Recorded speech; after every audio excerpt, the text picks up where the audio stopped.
Hi guys, I'm Marie, and today we are covering the case of DeOrr Kunz Jr., who in the summer of 2015 would vanish from a remote campsite in Idaho, and he was just 2 years old at the time.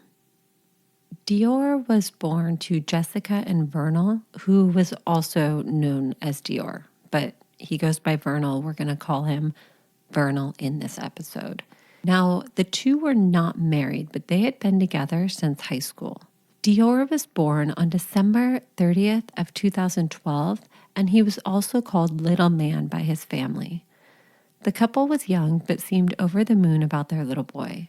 He was a curious toddler and very loving. He loved to collect rocks and play outside. He took his blankie and toy monkey with him everywhere that he went, and he had blonde hair and brown eyes. Now, on July 9 of 2015, the family decided to take a spontaneous camping trip, and they planned to camp, make s'mores, do some fishing, and just enjoy a quiet weekend away. Joining them on this trip would be Jessica's grandfather, Robert Walton, and at this point, Jessica is Robert's caregiver, and he's not in the best of health. But this campground is one of Robert's favorite places, somewhere that he had gone as a youth. His friend Isaac Rainwand, who was much younger than Robert, would also be joining them, and the two had fished together on multiple occasions. Now, Jessica and Vernal had never met Isaac before this trip, but with Robert's failing health, they thought it might be good to have him along to help Robert. They planned to camp in DeOrr, Idaho, which was a 2-hour drive from their home in Idaho Falls. They went to the Timber Creek Campground near the Stone Reservoir. They would choose a secluded campsite that was near the river for easy access to fishing. The road to the campground is very rough, and driving it without a high-clearance vehicle would be very difficult. The campground also had spotty cell service, but since the family was looking for a quiet weekend away, this was not really a negative. The campground has 12 campsites available, and they are on a first-come, first-served basis. They found a remote spot around 10 p.m., although in some reports it has them arriving at the campground a little earlier. They would set up camp. Grandpa would stay in his trailer, Isaac would pitch a tent, and Jessica, Vernal, and little DeOrr would sleep in Grandpa's SUV. They go to sleep or build a fire first, depending on the account. Now, on July 10 in the morning, according to Jessica, Isaac would knock on their window and say something like, "Wakey, wakey, eggs and bakey." Kind of creepy, but after breakfast, Jessica realized that she had started her period, and she said that they needed to go to the store. Now, the closest town was 9.7 miles, which would have been about a 28-minute drive. They would get there around 1 p.m. The store that they go to is called the Stage Stop Junction, and it is open 24 hours. It's kind of just a small convenience store. They got what they needed, including some candy for DeOrr, and headed back to the campsite. When they got back to the campsite, Isaac showed them some fish that he had caught, and they wanted to see where he had caught them. Jessica and Vernal would follow him toward the creek, and they asked DeOrr if he wanted to go or stay with Grandpa at the campsite. He said that he wanted to stay, and Jessica said that she asked Grandpa if he could keep an eye on DeOrr, and he said that he could, and they headed down to the creek. Now, when they turned around, DeOrr was following them, and she asked again if he was going to stay with Grandpa, and he turned back and went toward the campsite. Vernal says that after about 5 minutes, he saw some little minnows that he thought DeOrr would like, and he went to find him. But when he got to the campsite, DeOrr was not there, and he asked Grandpa where he was, and he said that he didn't know.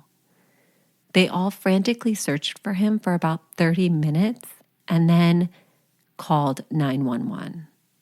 Jessica calls from the campsite while Vernal actually jumps in his truck and races down the road where he thought he might be able to get better service. 14:28 4 seconds, July 10, 2015. What's the address of your emergency? I'm actually camping in Ledor, just outside of Ledor. Uh-huh. My 2-year-old son, we can't find him. What's your name? Jessica Jessica who? Mitchell. How long has he been missing? About an hour. An hour? Yeah. Are you by water? Yes. Okay, stay on the phone with me, okay?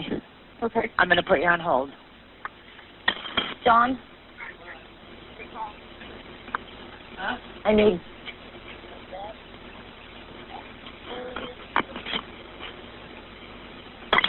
Do you know which campground you're in? What? Timber Creek. Pardon me? It's Stone Reservoir, Timber Creek. Stone Reservoir? Yeah, or Timber Creek. Hold on. We need search and rescue.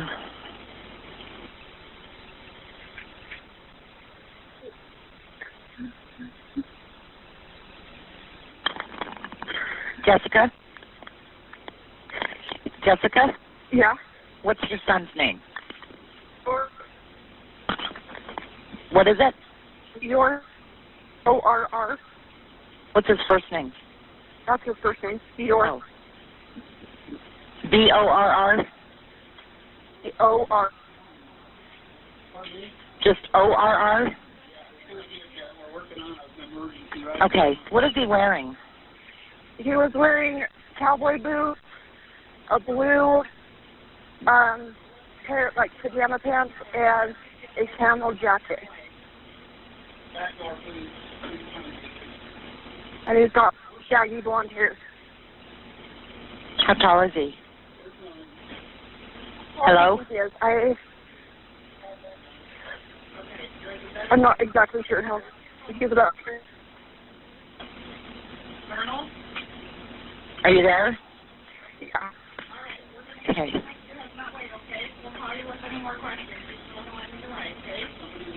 Is your husband calling too? Like all down where we were camping at, and we can't find him at all. Okay. Hang on. Do you know how far outside of Ledor you are? What? It's the turn off right after like the general store and the post office in Ledor, and it's at Timber Creek. As you're going up over the pass? If you're in Ledor and you're at the like gas station, you take the street on the left-hand side, right across the street from the gas station, and go straight out that street. Is it a paved road? No. Okay, as you're headed towards Ledor, you take a right on the street across the street from the gas station. It would be a left. A left. Yeah. And there's a sign that says like Timber Creek and Okay, stuff like that. And you're coming like from Idle Falls. Yeah. Okay. Hang on just a second. She said you take a left on the street just past the gas station as you're coming in from Idle Falls, and it says Timber Creek. Yeah. I know. Okay.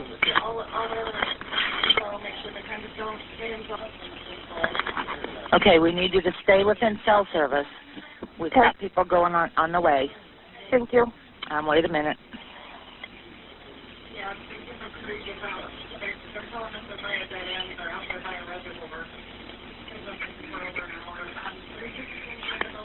And you keep us updated with anything that's going on, okay?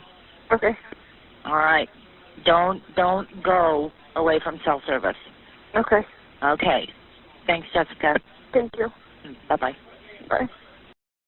So while Jessica's 911 call is going on, Vernal's 911 call comes in to another dispatcher, and you can hear it in the background of Jessica's call. Sheriffs would respond by 3:45 p.m.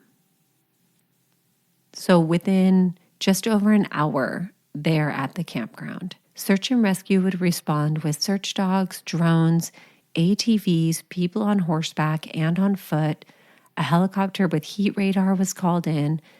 Timber Creek and Stone Reservoir were high priority search areas, since ending up in the water would be deadly for the small toddler. Divers were in the lake, and searchers were crawling in the creek to make sure that they didn't miss anything. The woods, the campground, the hiking trails, the ATV trails would all be searched.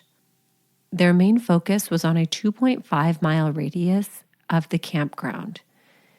And the campground is kind of surrounded by high mountains, creating a sort of bowl that the campground resides in, and searchers believe that DeOrr would have to be in that area. The Stone Reservoir is about a quarter mile from their campsite, so close enough that he could have made it there. The outhouses were probed on day 1 of the search, and by 2, they were actually pumped out. DeOrr's prized blankie, sippy cup, and toy monkey were all found at the campsite, and both of his parents swore that he would never go anywhere without them. By Monday, no sign of DeOrr has been found, and Jessica and Vernal would leave the campground and sit down for their first interview with media. We're looking for you, son, and we will find you, and we love you more than anything in the world. You have a lot of people who love you and are looking for you. Buddy will find you. Daddy will find you. We'll never stop looking until we get you a home.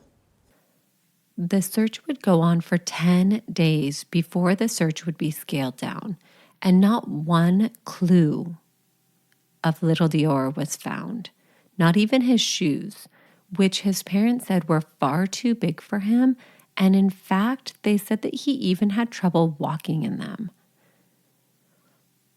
There would, of course, be multiple sightings of DeOrr. There's one at a hotel room where a little boy walked into a lobby alone, and he looked so much like DeOrr that police would track the family down and determine that it was not DeOrr, but the boy had just gotten away from his parents.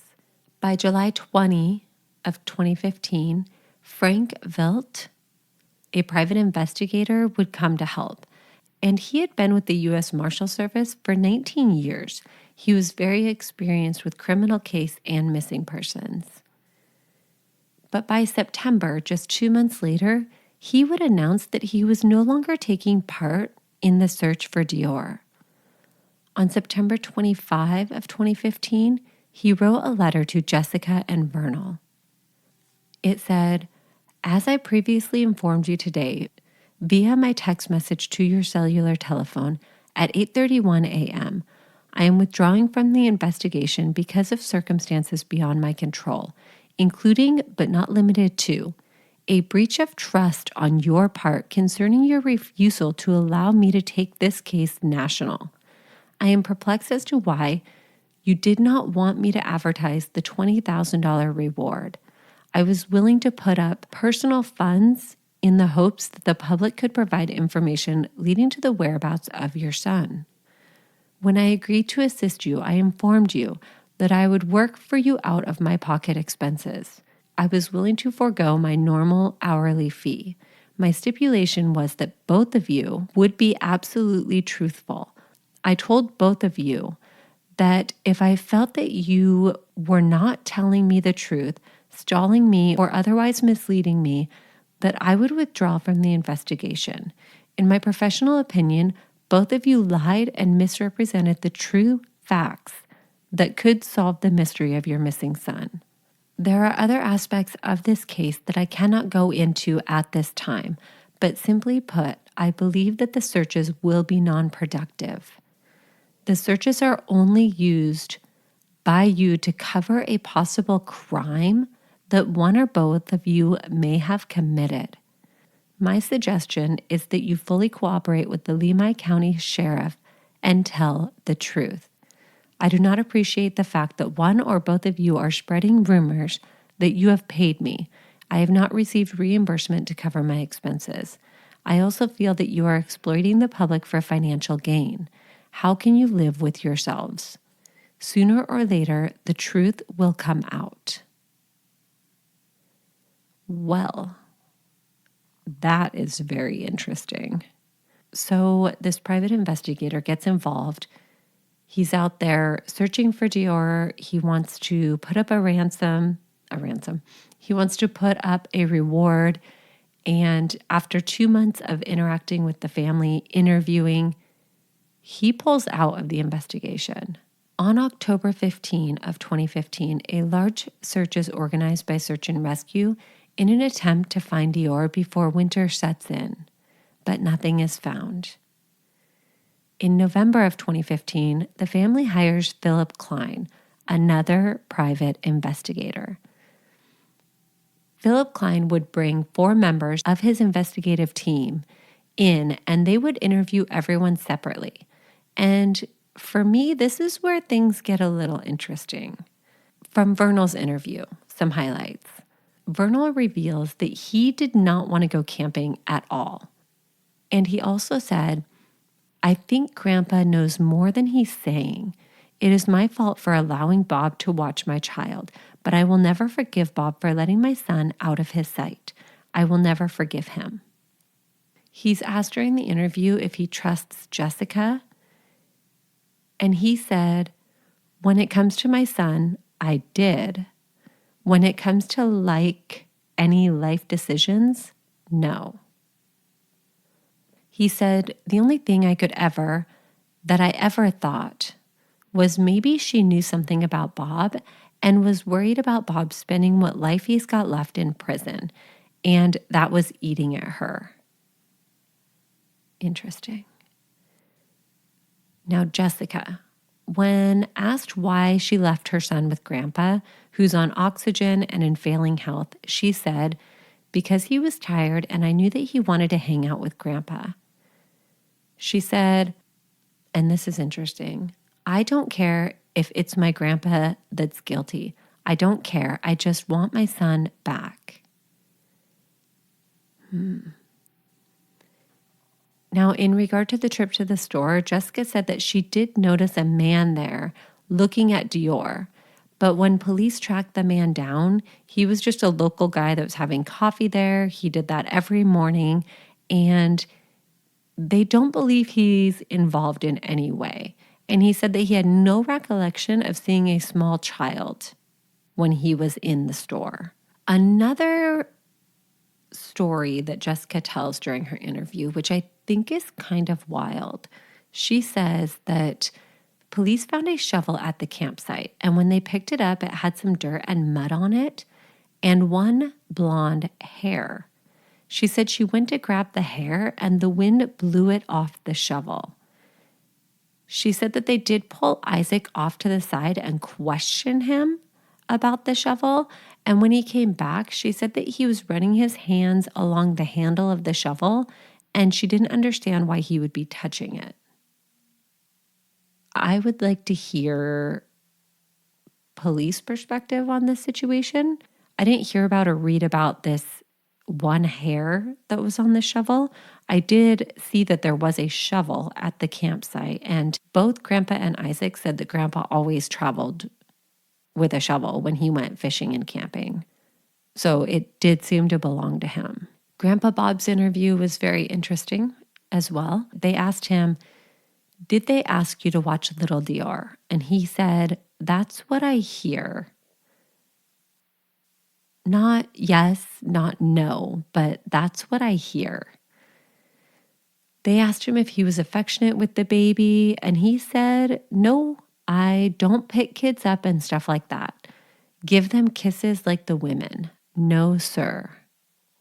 He was asked about Isaac, and he was asked if he trusted him. And he said, "With what?" And they asked to watch DeOrr.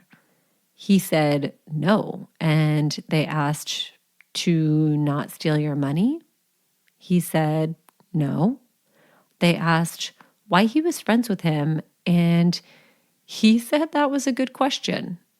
And then later on in the interview, he does say that he better shut up before he gets into trouble. He also said, "What's done is done. They can always have another child."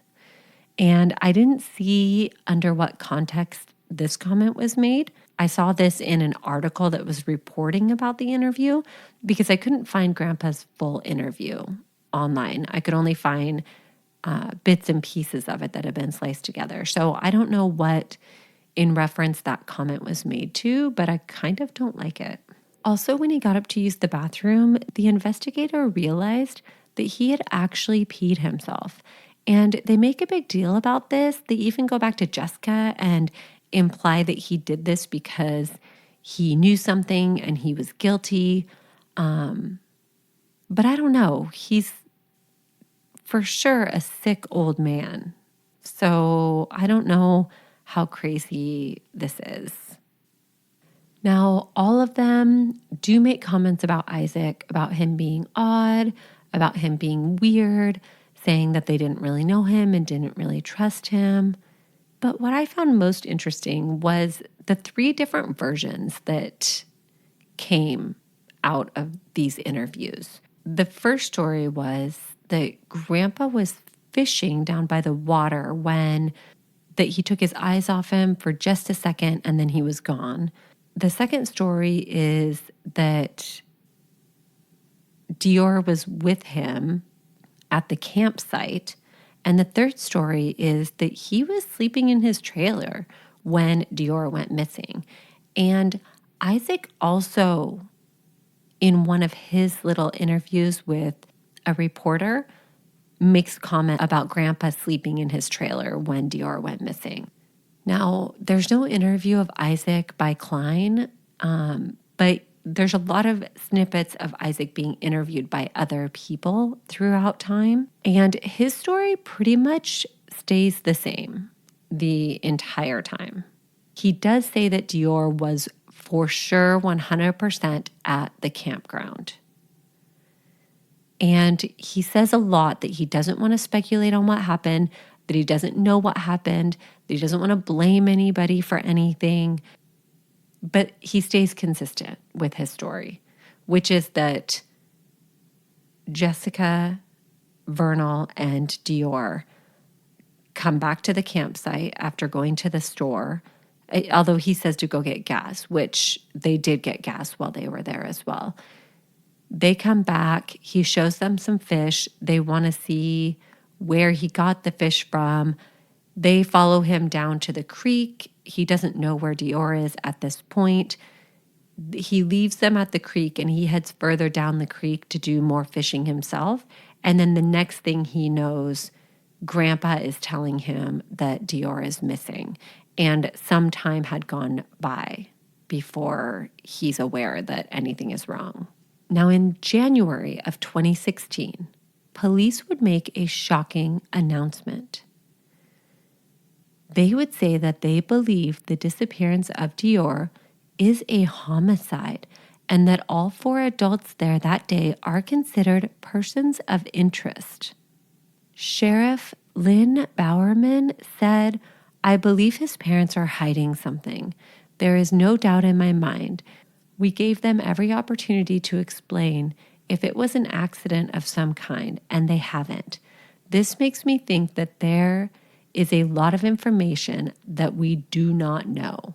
Because for police to say that all 4 adults are persons of interest and that they believe this is a homicide seems very bold to me.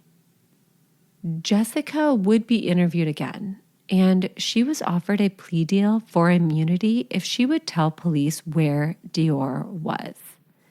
But she stuck to her story, or at least a version of her story that she had already given. Something that I found odd after this interview, which was 6 hours long, where Jessica is basically accused of murdering and hiding her baby's body or having something to do with it, Vernal picks Jessica up from the police station and they go straight to a sex shop. Here they bought something called Clone My Willie and some other items, which, I mean, maybe there's nothing to this, but I think the last thing that would be on my mind after a 6-hour interview with police where they are insinuating that I had something to do with not only the disappearance of my son, but the possible murder of my son. I don't know. That night, Jessica would talk to Carolyn, who I believe is one of the investigators with Klein. And when Jessica told her that she had failed the polygraph, she asked her, well, do you know where he is? And she responded with, on the mountain. And she said, are you telling me he's on the mountain? And she said, well, yeah, well, that's where I left him last. Which, I mean, I don't know.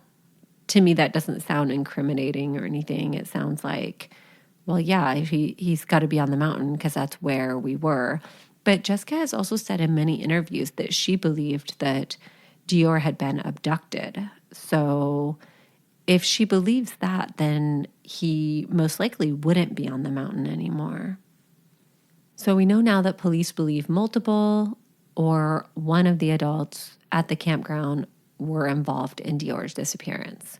So as a reminder, we have Isaac, Grandpa's friend, who is an ex-con. He seems somewhat mentally disabled, maybe a little on the slow side, and he is described as an odd duck by pretty much everyone.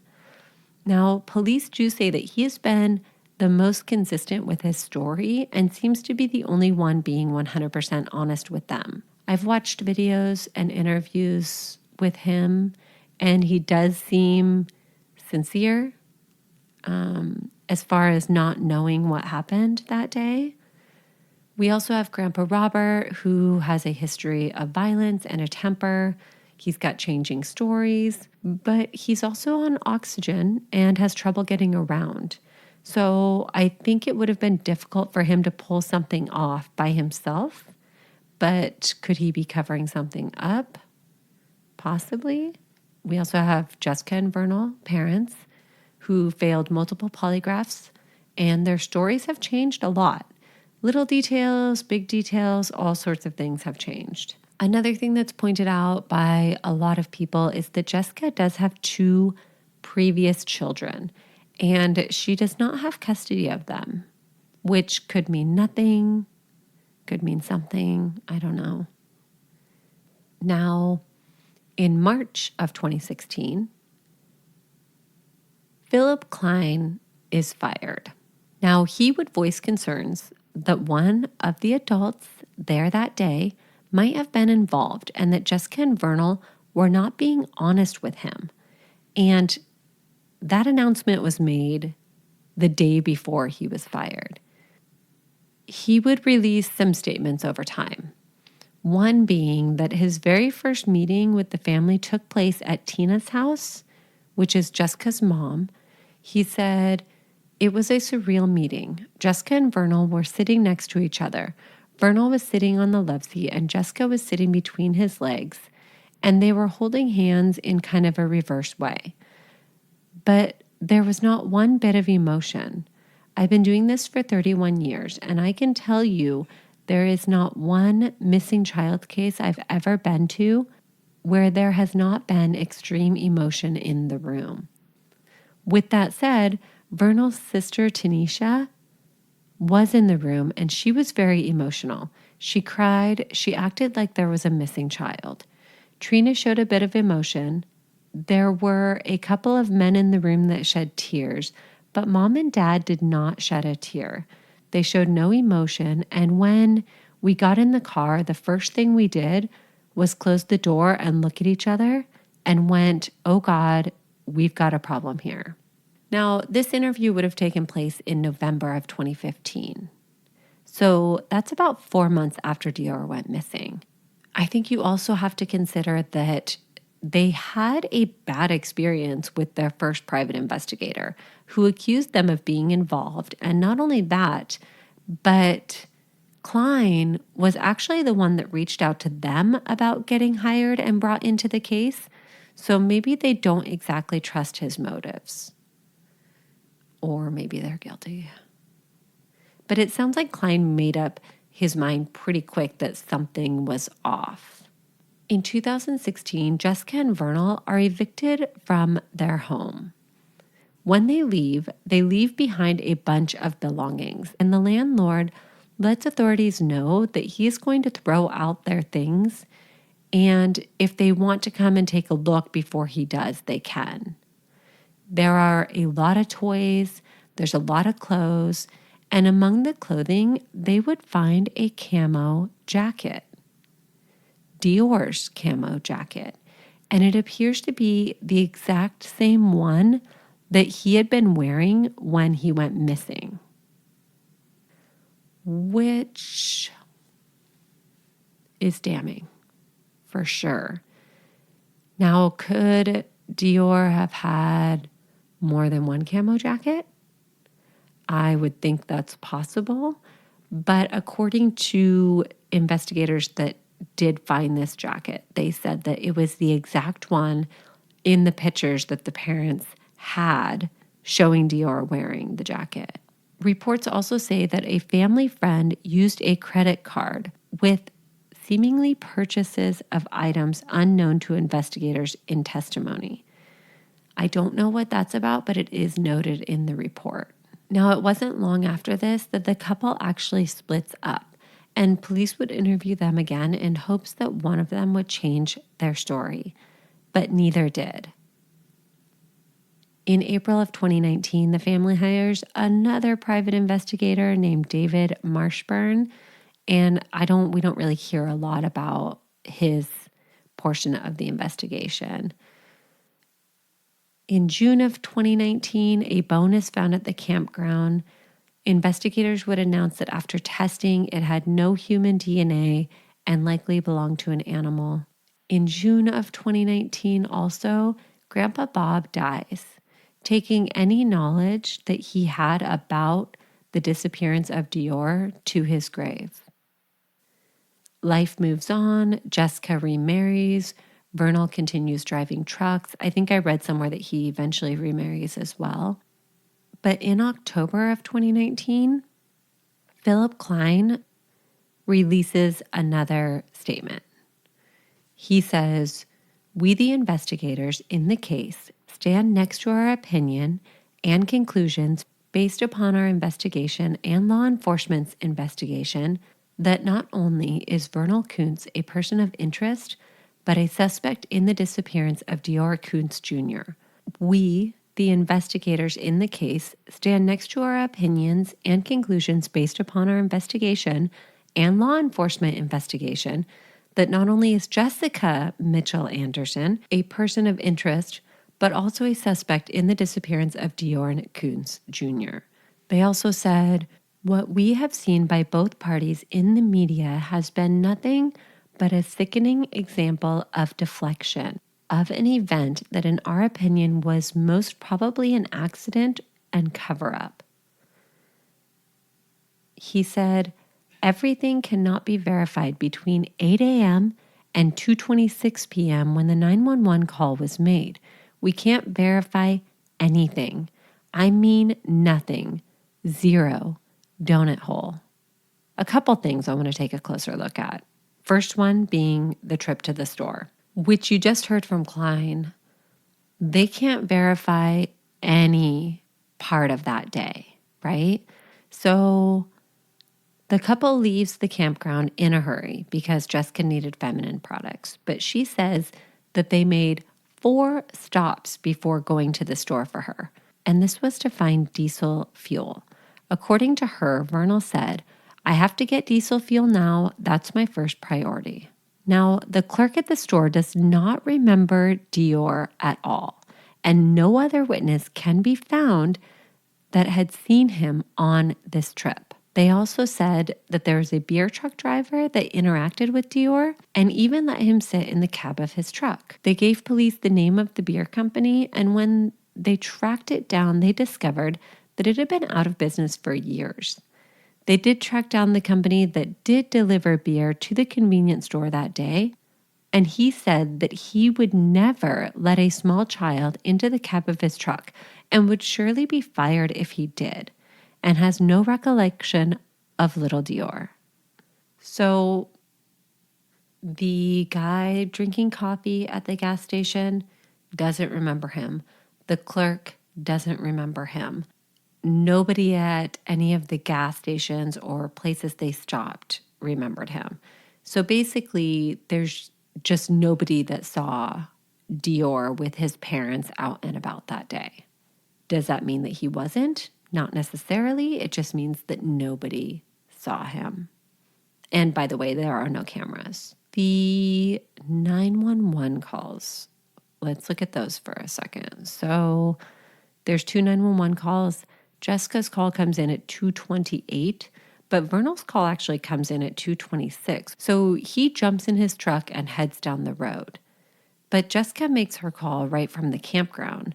So why does she wait after Vernal starts his call, which means if he drove 1.5 miles, I mean, she waited quite a while, and maybe she was wandering around trying to get service. I'm not sure.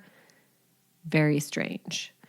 There are people who say that in the background of Jessica's call, they can hear people talking, and you can hear talking. It's hard to tell if it's coming from Jessica's background or from the background in the 911 room, because you do hear Vernal's call come in. Like you hear the 911 operator talking to Vernal. So it could be Grandpa who's in the background or Isaac of Jessica's call and the 911 in the background on the other end. Jessica does seem very distracted. Twice she doesn't answer the 911 operator's questions, but she also has spotty service. So could she be cutting in and out? I'm not sure. A lot of people say that she does not sound panicked. I think she sounds very, very stressed out. You can hear a little bit of a shake in her voice. She's probably in a little bit of shock at this point, so I'm not sure that you can gauge anything from that. I mean, we've listened to 911 calls. You can tear them apart. People have picked hers apart. I don't know. In her written statement, she does say that after her 911 call, she emptied her pockets into the passenger seat of Vernal's truck, which is supposedly 1.5 miles away. But we know that Vernal hung up with 911 before her.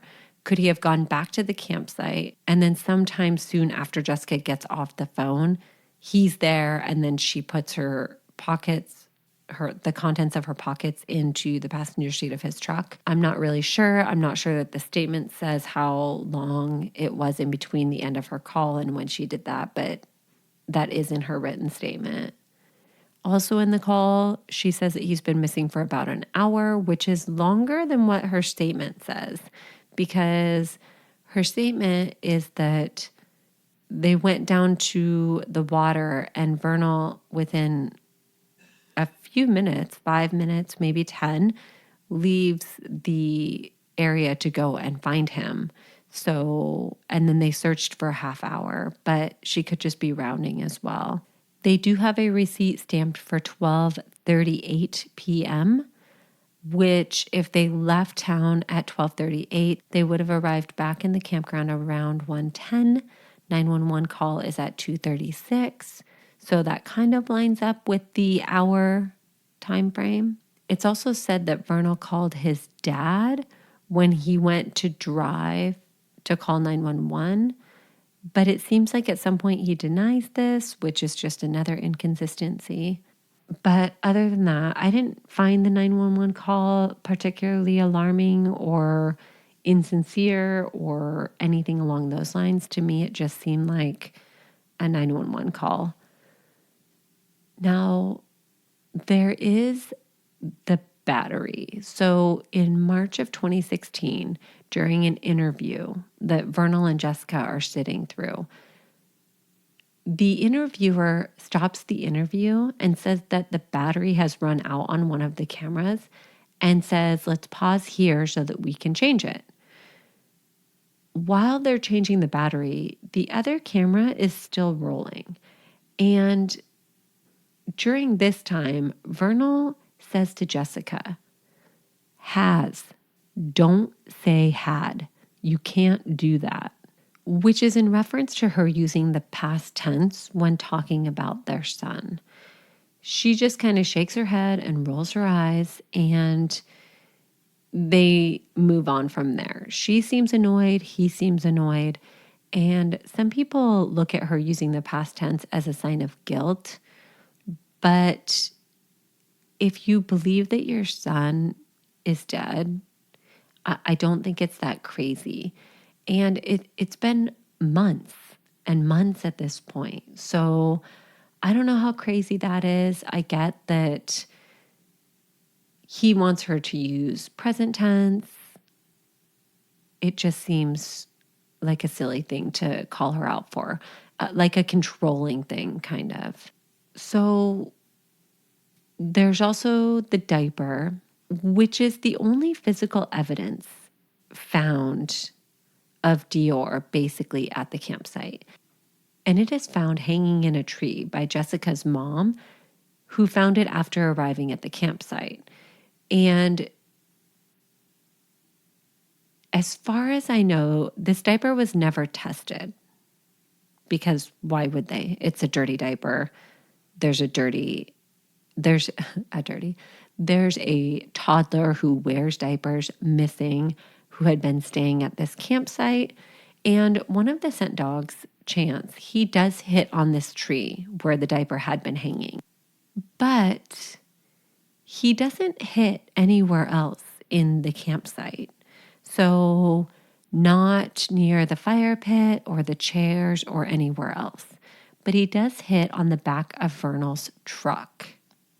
Now, police do dig in the area where the dog hits, which is where Vernal's truck had been parked, and they do find a buried dog there.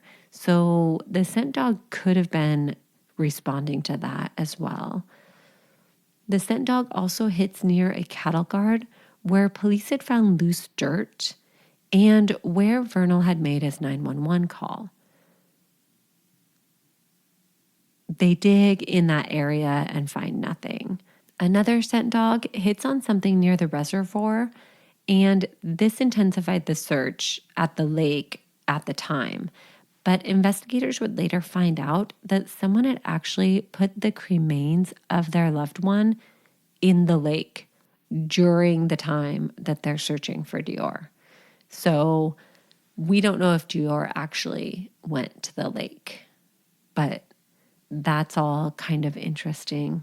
So I think the reason the diaper is kind of a big deal is because there's a lot of people that don't believe DeOrr was ever at the campsite.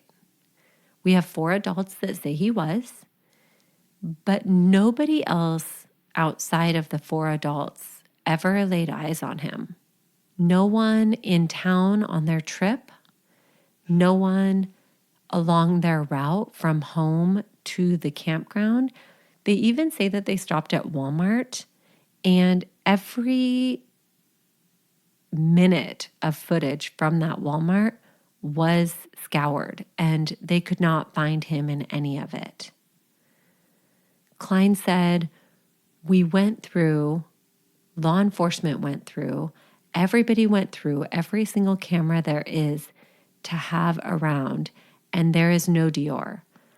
The cameras all over the Walmart, all over the gas station, they said they went to everywhere between A and B, and there is no DeOrr. Another thing is pictures. So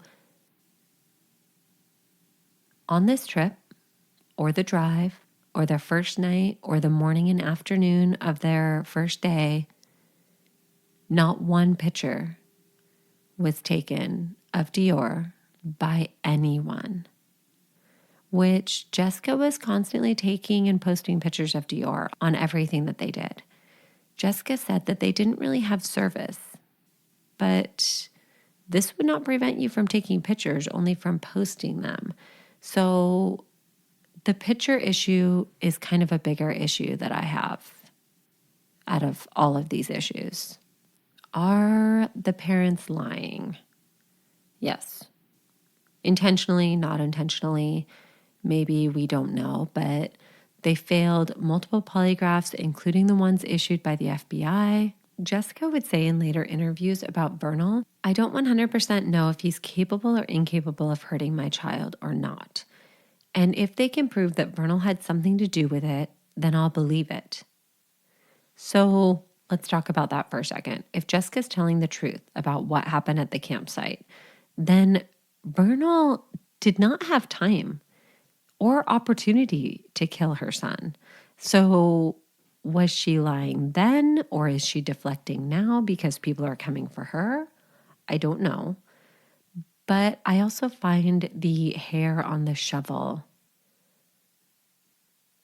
kind of a crazy story. I would like to see that substantiated. Philip Klein would also say that a cell phone impact study did not show that the parents were being honest. But law enforcement has not commented on this, so I don't know if it's true. Their stories have changed many, many times. So, like I said, lying intentionally or unintentionally, shock, who knows, but they're definitely lying about things. So, theories. There's a couple. We have animal attack. There are bears, mountain lions, but an animal attack seems very unlikely to law enforcement and to me. No screams were heard. No blood has ever been found. His shoes were not found, which if he was drug off by an animal, you would think that they would be left behind. So I think animal attack is one of the most unlikely theories in this case.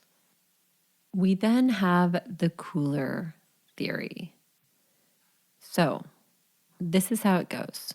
Jessica and Isaac head down to the creek to do some fishing, and Vernal goes to do some work on his truck while Grandpa is just hanging out at the campsite or sleeping in his trailer. Vernal has DeOrr with him while he's working on his truck, and at some point he accidentally backs over the child. He then puts him in a cooler and buries it about 1.5 miles away at the cattle guard in the road. Now, after DeOrr went missing, Vernal drives to the cattle guard while looking. He also makes his 911 call from here, and he goes back there after the 911 call.